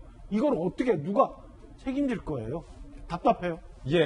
특히나 이 정부가 사회적 거리두기를 완화하려고 방침을 세웠고 이런 기조가 어떻게 국민들에게 4차 대유행으로 영향을 준 건 아니냐라는 우려가 나오는 상황 속에서 이 잘못된 사회적 거리두기 등의 방역 정책을 혹시 김호란 기획관이 어쨌든 방역기획관이니까 주도했다라는 책임이 제기된 건데 청와대는 뭐라고 해명하고 있을까요? 청와대 반박도 한번 들어보시죠. 방역정책이 적임자라고 청와대는 말한 바 있고 한 매체 보도에 따르면 결과를 너무 단편적으로만 본다. 방역기획관으로서 충분히 역할을 하고 있다. 나는 원론적인 답변을 했는데 자, 두 분은 이 청와대의 해명이 충분하다고 보십니까? 글쎄요. 그러니까 지금까지 청와대에서는 항상 이제 K-방역이 너무나 훌륭하다라는 이야기만 이제 반복하고 이제 방역에 어떤 좀 문제가 있었다는 얘기에 대해서는 거의 이야기를 하지 않아서 그 부분이 좀 아쉽고요. 사실 델타 변이 이 바이러스가 굉장히 확산이 빨라서 어찌 보면 이 바이러스가 퍼지는 것 자체를 국가의 책임으로 돌릴 수는 없죠. 이제 바이러스가 퍼지는 건 어쩔 수 없는 이제 불가항력적인 부분이 있는데 안타까운 것은 이미 우리가 만약에 백신 접종이 상당한 수준에 이르렀다면 우리한테 시간이 좀 있었는데 왜냐하면 이 델타 변이가 이제 연초쯤부터 계속 얘기가 나오긴 했었거든요. 그러니까 한 반년 이상 우리가 지금 시간을 좀 확보하는 상황이었는데 그때 만약에 우리가 굉장히 공격적으로 백신을 확보해가지고 이미 많은 사람이 맞아놨다면 지금 어쩌면 델타 변이가 번진 이 상황에서도 충분히 좀 막아낼 수 있지 않았을까 싶은데 하필이면 또 백신 그 수급에 대해서 굉장히 좀 미온적인 빨리 백신을 들여올 필요가 없다고 생각했던 김호란 씨를 이제 방역기획관으로 뒀고 그러한 것이 이 상황에 대한 판단을 착오해서 오히려 지금 이렇게 4차 대유행에까지 온 것이 아닌가라는 좀 의혹이 생기고 이 부분에 대해서 이제 청와대가 조금은 해명도 하고 좀 잘못한 건 잘못했다고 얘기를 하고 또 국민들을 좀 안심시키기 위해서 앞으로 뭐 재난지원금 전 국민에게 주는 것보다는 뭐 웃돈을 얹어서라도 백신을 빨리 수급해 오던가 이제 이런 것들을 좀 빨리빨리 해내야 되는데 지금 2차 접종 이제 완료한 사람은 10%밖에 정도밖에 되지 않거든요. 그렇기 때문에 지금 앞으로 계속 바이러스가 더 빠른 속도로 번질 텐데 어떻게 지금 청와대가 이것들을 해낼지 좀 걱정이 되는 상황입니다. 그러니까 김호란 기획관이 과거 교수 시절부터 백신 도입을 안 하자라고 한 건 아니고 서두를 필요는 없다라는 취지로 이제 발언했던 것들이 어찌 보면 이제 지금의 어떤 결과와 좀 맞물린다는 거죠. 저는 저분이 이제 민간인 시절에 백신이 그렇게 빨리 생산되기는 어려울 것 같다라고 말한 것에 대해 지금 책임을 묻는 건 과하다고 봐요. 뭐 그때 이제 이런 저런 의견들이 있을 수 있으니까. 근데 기획관 된 이후에 뭐 했냐라는 건데, 이제 6월 말 이때 이제 우리도 막 푼다 이런 이야기 할 적에 질병관리청에서는 계속적으로 조심해야 되고 뭐 이런 이야기 나오고, 서울시에서도 이거 일주일만 미뤄주십시오. 물론 뭐 이야기한 건 총리가 하고 그랬는데, 그럼 그 판단을 하는 데 대해 가지고 방역기획관이 청와대하고 대통령한테 정보를 취합해 가지고 판단의 결심의 그 근거를 제공하는 게 그 역할이지 않습니까? 그럼 그분의 지금의 역할이 잘 됐냐, 여기에 집중을 해야 되는데, 청와대는 이제 단편적으로 보지 마라 그러는데, 뭐 장편적으로 볼 수 있는 근거를 줘야지 장편적으로 보죠. 장편적으로 볼 수 있는 근거를 달라. 네. 예, 윤태호 실장님의 개인적 의견까지 들어봤습니다. 핫삼 세 번째는 영상으로 만나보시죠. 뉴멕시코주의 스페이스포트 우주센터 브랜슨 회장을 비롯해 6명을 태운 우주비행선 유니티가 활주로를 떠나 창공으로 날아오릅니다. 이게 우주비행선입니다. 모선에서 분리되죠. 촤, 이렇게. 브랜슨 회장은 4분간 중력이 거의 없는 미세 중력 상태를 체험하고 1시간 만에 무사히 착륙을 했다고 합니다. 자, 우주를 갔다가 지구로 귀환한 브랜슨 회장, 가족들을 껴안으며 첫 우주 관광 성공을 축하했는데, 첫 우주 관광 시험 비행의 주인공인 70세의 영국의 억만장자 브랜슨 회장의 우주에서의 발언 들어보시죠. I was once a child with a dream, looking up to the stars. Now I'm an adult in a spaceship with lots of other wonderful adults. 참 이 인간의 과학기술의 발전이 참 대단하다는 생각을 들게 한 세 번째 핫삼이었습니다. 이번엔 저희가 준비한 다음 이슈입니다. 주제 공개합니다. 이낙연, 정세균 연대의 파괴력이라는 제목이 오늘은 불가피하게 나올 것 같습니다. 이재명 지사를 필두로 해서 6명이 컷오프에서 살아남았는데, 이재명 지사도 만만치 않지만 2위권 이낙연, 정세균의 추격세도 만만치가 않은 것 같습니다. 일단 본선 진출한 6명 만나보시죠. 기호 1번 추미애, 기호 3번 이재명, 기호 4번 정세균, 기호 5번 이낙연, 기호 6번 박용진, 기호 9번 김부겸.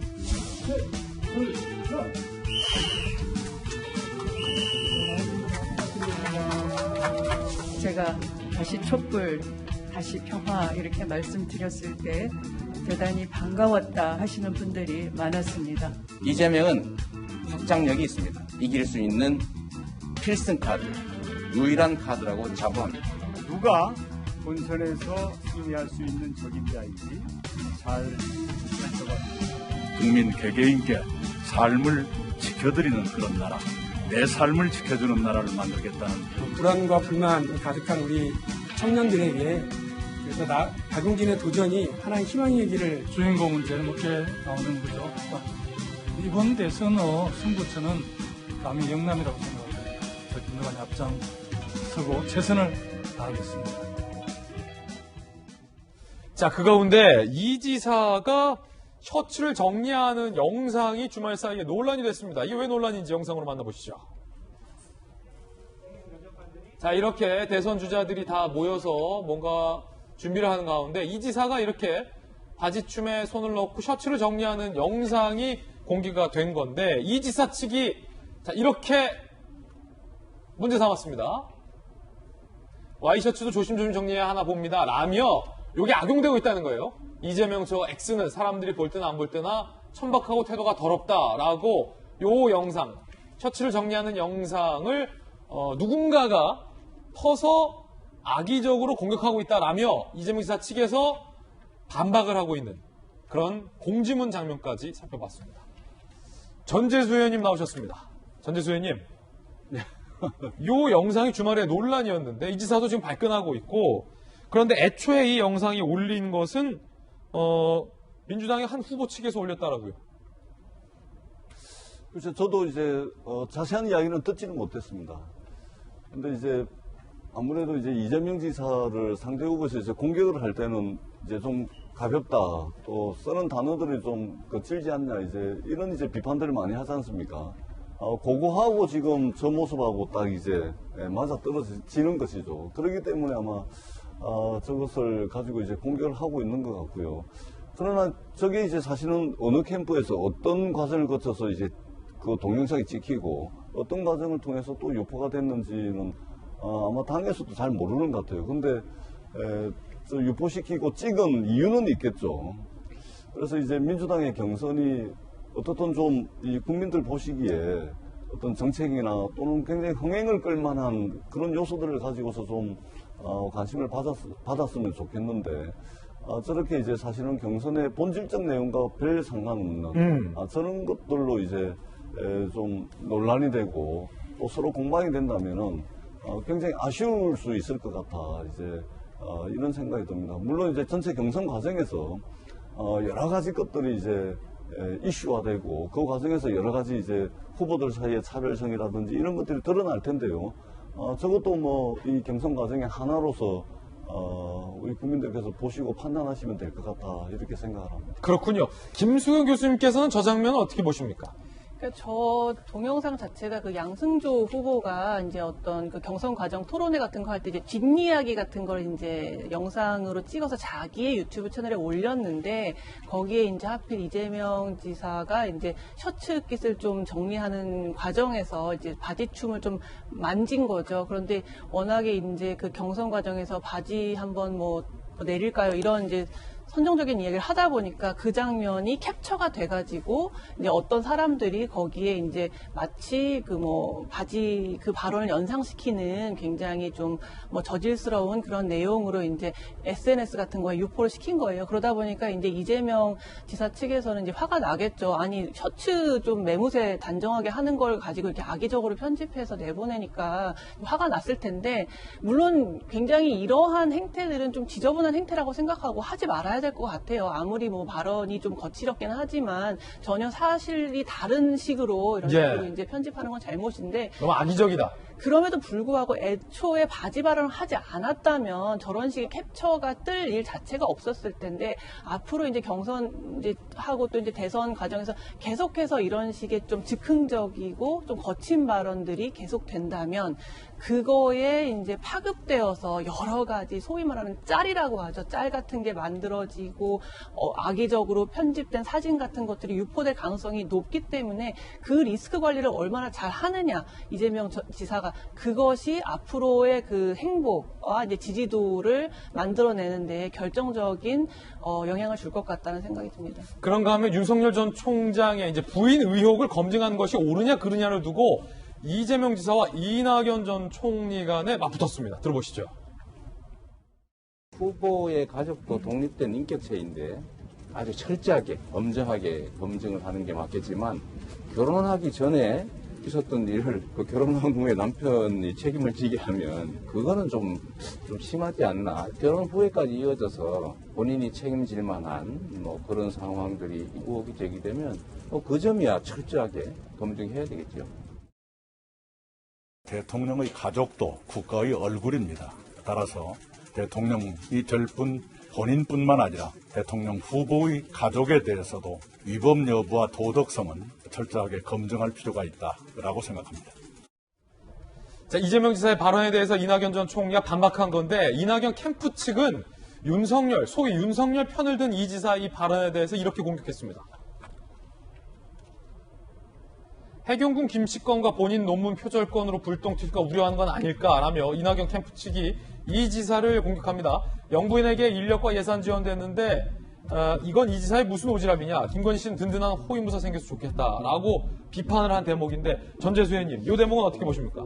제가 볼 때는 원칙적으로는 저렇게 가는 게 맞습니다. 앞으로는. 어떻게? 그러니까 공직 후보자의 경우에는 공직 후보자에 한해서 검증을 하는 게 맞습니다. 이재명 지사의 말이 맞다? 예, 원칙적으로는. 근데 그렇게 가야 되는데 근데 아쉽게도 대한민국이 그렇지가 못하죠. 예를 들면은 국회에서 인사청문회를 우리 국민들께서 늘 지켜보시는데 본인은 물론이고 인사청문 대상자 본인은 물론이고 사돈의 팔촌까지 전부 다 문제가 나오고 있지 않습니까? 이것이 대한민국의 현실인 것이죠.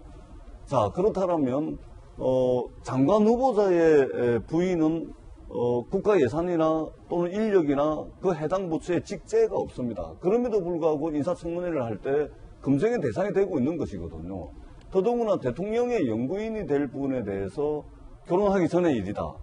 그러니까 검증은 필요 없다. 이렇게 이야기하는 것은 저는 굉장히 맞지 않다라고 생각합니다. 아마도 우리 국민들이 가지고 있는 도덕적 잣대, 도덕적 수준, 이 차원에서 볼 때 국민들께서 납득이 잘 안 될 것 같다는 말씀을 드리고, 대통령 용부인은 청와대 2부속실이라는 공식 직제가 있습니다. 그리고 그 직제에 예산과 인력이 배정이 됩니다. 그렇기 때문에 저는 당연히 대통령 후보자의 부인, 가족, 그것이 결혼하기 전이든 뒤든 검증하는 것이 국민들의 평균적인 눈높이에 맞다. 그렇게 생각을 합니다. 이 대화의 주제가 이낙연 정세균 연대 파괴력이었잖아요.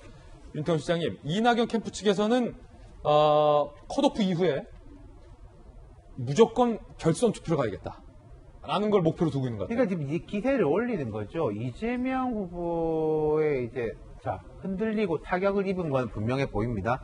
초반에. 근데 이제 그렇다면은 그게 그 효과가 쭉 분산이 될 거냐, 2위한테 집중될 거냐. 지금 2위한테 좀 집중되는 게 보여요. 그러니까 이낙연 후보는 이제 그 치고 올라가겠다라고 이제 나오는 거고, 그러면은 저는 이재명 후보의 앞으로 전략이 궁금한데, 사실 이재명 후보가 초반에 컷오프 경선 때는 수비에 집중을 했지 공격은 거의 안 했어요. 그러니까 이제 이재명 사이다가 어디 갔냐 이런 말까지 듣는데, 왜 본인이라고 공격할 게 없겠습니까? 하지만 본선, 원팀 1등은 항상 그걸 이제 아울러야 되니까 그런 걸 이제 생각을 하고 있었던 것인데, 본선 들어가서 이제 다른 후보들한테도 정치 오래 한 분들이래가지고 이것저것 이제 작은 거, 큰 거, 왜 있는 건 저는 기억을 하는데 그런 걸 이제 공격을 하고 갈 것이냐. 그러면은 또 이재명 후보가 아니 이제 흔들리니까 오히려 개싸움 가는 거냐 이런 식으로 될 것이냐, 그게 이제 궁금하고, 지금 이제 아까 말했던 그런 부분들은 제가 이게 쭉 정치 보니까요, 전재소 의원님 잘 아시지만은 다 부메랑으로 돌아오고 하는 경우들은 많아요. 그러니까 논문 이야기 나오니까 민주당에 3명이나 있는데 그건 어떻게 하냐 이런 이야기 나오고, 대통령 후보 가족 나오면 분명히 저는 국민의힘이 이걸 말하자면은 약간 키핑 해놓고 있다고 생각하는데, 대통령 사위하고 딸하고는 저희 사생활이라고 이야기도 못하게 하면서 후보 결혼하기 전까지 하냐라는 식이 다 역공이 갈 건데, 그러면은 참 국민들이 보기 좋아하지 않겠죠. 근데 안타깝게도 그렇게 될 것 같네요. 예. 자, 이번엔 여야 라이벌 맞수를 통해서 갈등적인 현안을 파헤쳐보는 맞수 시간입니다. 영상으로 맞수 주제 공개합니다.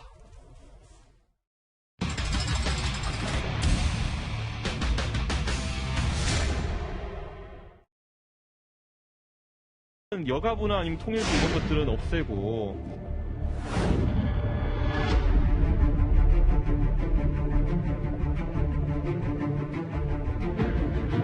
단순하게 통일을 하지 말자는 건 이렇게 받아들일 것이 아니라, 외교의 업무와 통일의 업무가 분리되어 있는 것이 어느 정도 비효율일 수 있습니다. 통일부 장관은 항상 좀 저희가 기억에 안 남는 그런 어떤 행보를 했던 거거든요.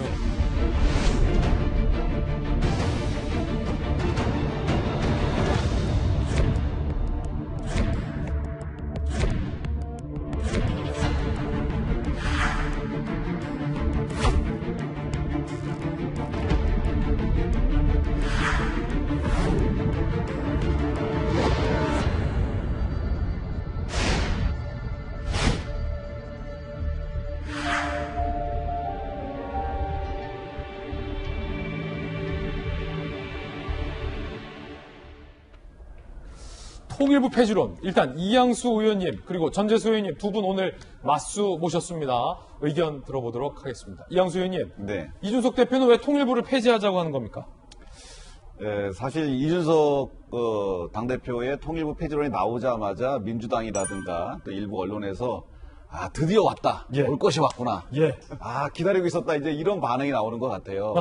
그런데 사실은 이준석 당대표는 예전에 그냥 일개 당원이었을 때, 그리고 당협위원장이었을 때 이준석과 지금의 당대표의 이준석은 완전 다릅니다. 지금은 여의도 연구원이라고 하는 싱크탱크와 그다음에 각 정책위에서 올라가는 보고서들을 계속해서 보거든요.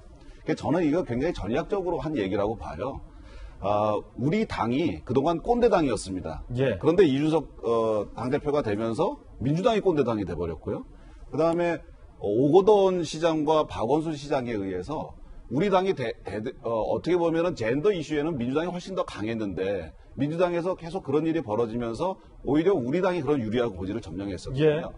그러니까 우리가 여러 가지 지금 그 민주당과 국민의힘의 접점에서 하나하나 우리가 이제 이겨나가고 있습니다. 그래서 지금 지지율도 우리가 민주당보다는 조금 몇 프로 정도 근소한 차이로 앞서고 있는 그런 상태거든요. 그런데 민주당이 가장 강하게 우리를 압도하고 있는 정책 과제가 뭔가? 사실은 이게 통일론입니다. 사실은 우리는 우리의 통일론이 맞다고 봐요. 그런데 국민들은 그래도 뭐 어떻게든 남북 대화를 하고 뭐 돈을 주든 어떻게 하든 뭐 악수를 하고 뭐 판문점을 넘어갔다 오고 이런 이슈들을 계속해서 민주당이 해 나가기 때문에 우리가 이 이슈에 대해서 상당히 점수는 잃고 있다. 다른 부분은 따고 있는데 이 부분에서 많이 잃고 있다. 이 부분을 어떻게 한번 우리가 극복을 해봐야 되겠다는 생각인데 그거를 당론이라든가 당내 논의를 통해서 하게 되면은 그건 당론이 돼버리고 진짜 통일부를 폐지하자는 게 되니까 그거는 살이 안 맞지 않느냐. 근데 당대표 입으로 당론은 아니다. 내 개인 생각이다 하면 던짐으로써 어떤 일들이 발생이 되냐면 통일부가 진짜 없어져야 되냐 있어야 되냐 논쟁이 시작됩니다. 그리고 문재인 정부가 지난 맨 처음 그 천년도에 김정은과 악수하면서 그렇게 아주 화려하게 통일 문제를 부각시켰는데 과연 지금은 이루어진 게 뭐 있냐. 개성 연락사무소 폭파됐죠. 탈북민들 뭐 쓰레기라고 북한에서 얘기해서 정부에서 제대로 지원도 안 하고 있죠. 이런 일들이 벌어지면서 뭐 소리만 요란했지 해놓은 거 없는 통일부 그리고 통일 정책 문재인 정부의 통일 정책 믿을 수 없다 잘못되는 거 아니냐 라는 식의 결론을 맺어가기 위해서 이준석 당대표가 전략적으로 던진 겁니다. 그래서 이 논란은 계속 증폭이 되는 것이 오히려 문재인 정부의 그동안의 성과에 대해 이야기하는 것들이 좀 할 말이 점점 없어지게 되는 것일 것이고 지금 이인영 통일부 장관이 처음에 지금 연일 강공으로 나오다가 지금 발을 좀 빼기 시작했어요. 이기는 것이 좋다면 내가 기꺼이 져드리겠다 이런 식으로 빼고 있거든요. 통일부는 더 이상 논란이 돼서 본인들이 4년 동안 뭐 했냐라고 했을 때 할 말이 없어지게 되는 그런 포인트거든요. 저는 그렇게 바라봐서 이 문제는 좀 더 우리가 깊숙이 집중적으로 한번 사회적 논의를 해보는 게 좋다고 생각합니다. 4년간 통일부 뭐 했냐? 전재수 의원님. 그 이준석 대표 말이 좀 많은 것 같아요. 말이 많다? 예. 그러니까 이제 27살부터 해가지고 당대표 되기 전까지 이제 한 10년 정도, 방송 활동을 계속 하셨습니다. 예. 방송에 이제 토론 프로그램이라든지 뭐 이런 곳에 이제 많이 출연을 하셨죠. 그래서 이제 당대표가 되시기 전에 공식 직업이 이제, 정치평론가 아니겠습니까? 그런 측면에서 이제 정치평론가라는 것은 이제 말을 가지고서 뭐 말을 하는 직업이죠. 근데 당대표가 되고 난 뒤에도 계속 이제 말씀이 좀 많으신 것 같습니다. 저도 그렇게 생각을 하고 아마 국민의힘 내부에서도 여러 중진 의원들이 또 그런 이제 걱정들을 하시는데 저는 우리 국민들께서 이준석 대표에 대한 분명한 기대치를 가지고 있습니다. 뭔가 여의도의 낡은 그런 정치 질서를 이 구멍이라도 좀 내다오 뭐 이런 이제 기대감이 있는데 지금 계속해서 사회적으로 편이 확 나뉘는 또 의견이 완전히 나뉘어버리는 그런 이슈들만 계속해서 던지고 있습니다. 여가부 폐지 문제도 마찬가지고 통일부 폐지 문제도 마찬가지입니다. 그런 식이면 예를 들면 부동산 정책 실패했다고 국토부를 해체하자라고 해야 될 거 아닙니까? 군 부대에서 성추행, 성폭행 사건이 터졌는데 국방부 없애자 그렇게 이야기를 해야죠. 근데 그런 것들은 건드리지 않고 왜 여가부 통일부냐? 저는 그 논의를 했을 때 사회적으로 논쟁이 촉발되고 국민들을 완전히 둘로 나눌 수 있는 갈등 이슈이기 때문에 의도적으로 저는 그런다고 생각합니다. 정치는 특히 이준석 대표에 대한 국민들의 기대치가 있습니다. 기존의 여의도의 낡은 정치 질서, 낡은 정치 문법을 좀 바꿔달라 이런 기대가 있는데요. 이런 기대에 부응하는 그런 향후 발언이라든지 행보가 굉장히 필요하다 생각을 합니다. 그리고 굳이 정부 조직을 바꾸자면 저도 동의를 합니다. 4차 산업혁명 시대가 융복합 시대잖아요. 그래서 17개 부처, 18개 부처 칸막이 쳐가지고 가는 것이 아니고 업무 위주로, 일 위주로 해가지고 한 전체 공무원의 70%는 평상시 일을 하고 나머지 30%를 가지고는 현안을 따라서 뭉쳤다가 해체되는 TF식으로 이런 식으로 부처 업무도 융복합되어야 된다는 측면에서 정부 조직 개편, 정부 조직의 기능과 조직을 개편해야 되는 필요성이 있다. 이런 논의라면 정말로 건강하고 좋은 논의라고 생각을 합니다. 이준석 당대표에 대해서 국민들께서 가지고 있는 기대, 좀 부응할 수 있는 그런 메시지, 그런 활동들을 기대해 봅니다. 여야의 주요 주자들의 반응도 나왔는데 함께 보시죠. 대권 주자들도 가세했습니다. 이낙연 후보 어리석고 무책임, 이재명 지사 흡수 통일론 사상 드러내는 근시안적 경솔한 주장, 정청래 의원 분풀이식 해경 해체 박근혜 키즈, 권민정 의원 윤석열 관련 의혹을 덮으려는 의도, 국민의힘도 당호 권영세 의원 국정은 수학이 아니다. 쓸데없이 반통일 세력 5명 뒤집어 쓸 필요 없다. 당 관계자 이 대표는 말이 너무 많다. 대표로서의 말의 무게도 생각해야 된다. 이양수 의원님, 국민의힘 내부에서도 조금은 걱정스러운 목소리도 나오는 것 같아요? 이 주제 자체가 이 통일 문제, 통일부에 대한 폐지 문제, 이 주제 자체가 상당히 민감한 주제죠. 그리고 사실 통일부를 정말 폐지하고자 하는 것은 저는 이준석 당대표도 절대 아니라고 생각해요. 아니다. 만약에 우리가 통일부를 폐지하겠다 그러면 당론으로 채택을 추진을 하죠. 그런데 이준석 대표가 본인의 개인의 생각으로 라디오 인터뷰에서 그렇게 얘기를 해서 논란을 촉발시켜가지고 우리가 확실하게 좀 국민들한테 통일 정책이 잘못되었다. 통일부가 한 일이 없다. 문재인 정부 과연 뭘 했느냐. 여러 가지 면에서 좀 경제라든가 여러 가지 외교라든가 이런 데서도 실수를 많이 하고 있는데 통일 정책도 별로 한 거 없다라고 하는 것. 국민들은 그래도 민주당이 문재인 정부가 통일 부분에 있어서는 국민의힘보다 낫다라고 생각하는데 그것을 공략하기 위한 전략이기 때문에 이 문제에 대한 생각이 다른 분들이 많아요. 그러니까 진짜로 권영세 의원께서는 이준석 대표가 통일부를 폐지해야 된다고 얘기했나 보다 이렇게 진심으로 받아들인다면 저런 반응이 나올 수 있죠. 당내에서. 그렇군요. 하지만 전략적으로 민주당과 문재인 정부에 대한 실정을 부각시키기 위한 의도라고 하면 굉장히 훌륭한 전술 전략이라고 보여지는 거죠. 지금 이준석 대표가 당대표가 된 다음에 우리 당에는 사실 굉장히 좋은 일들이 많았습니다. 지지율도 굉장히 올랐죠. 뿐만 아니고 토론 배틀이라든가 이런 신선한 그런 방법들을 여의도에 기존에 없었던 그런 것들을 도입하면서 국민들한테 정치가 희망이 있다. 앞으로 좀 더 정치가 잘 될 수 있을 거라는 기대와 이런 것들을 심어주셨거든요. 그런데 이준석 대표가 전략에 있어서 그리고 이런 데 있어서도 상당히 좀 생각을 좀 많이 하고 전략적인 발언이다. 전재수 의원님, 앞서 정당 지지율도 저희가 보여드렸는데 다시 한번 보겠습니다. 이준석 현상이 지금까지 있는 걸로 보이는데 이런 점 드릴게요. 이준석 현상 계속 되리라 보십니까? 아니면 위기가 올 거라 보십니까? 저는 여론조사에 이준석 현상은 포함이 되어 있다고 봅니다. 그리고 저도 이준석 현상의 상당 부분은 저도 긍정적으로 생각하는 사람입니다. 왜냐하면 세상은 엄청 빨리 변하는데 여의도 변화는 제일 늦습니다. 그런 차원에서 젊은 사람들이 정치에 전면에 서고 당직도 중요한 당직도 맡고 해가지고 뭔가 이게 여의도가 변하지 않으면 세상의 변화를 쫓아갈 수가 없습니다. 대한민국 정치권이. 그런 차원에서 저는 분명히 긍정적 요소가 있다고 보고요. 다만 정치라는 것이 입을 통해서 말을 통해서 하는 것이긴 합니다. 그러나 말이 다가 돼서는 안 됩니다. 특히 이준석 대표는 37살의 굉장히 젊은 분인데요. 그것이 가지고 있는 장점 분명히 있습니다. 그런데 단점도 있습니다. 바로 이 단점이 여가부 폐지, 통일부 폐지 이런 주장을 하는 극단적인 겁니다. 예를 들면 의정활동 경험이나 이런 게 없다 보니까 이런 단점들이 나오는 것이고요. 저는 이 단점보다는 장점이 더 부각돼서 이준석을 통해서 대한민국 정치가 한 단계 더 업그레이드 되기를 바라도록 하겠습니다. 예, 오늘 맞수 여야 두 분의 의견 뜨겁습니다. 다음 주 월요일에도 좀 더 넉넉하게 다음 주에도 치열하게 토론해 보겠습니다. 저희들은 6주 광고 후에 돌아오겠습니다. 잠시 후에 뵙죠.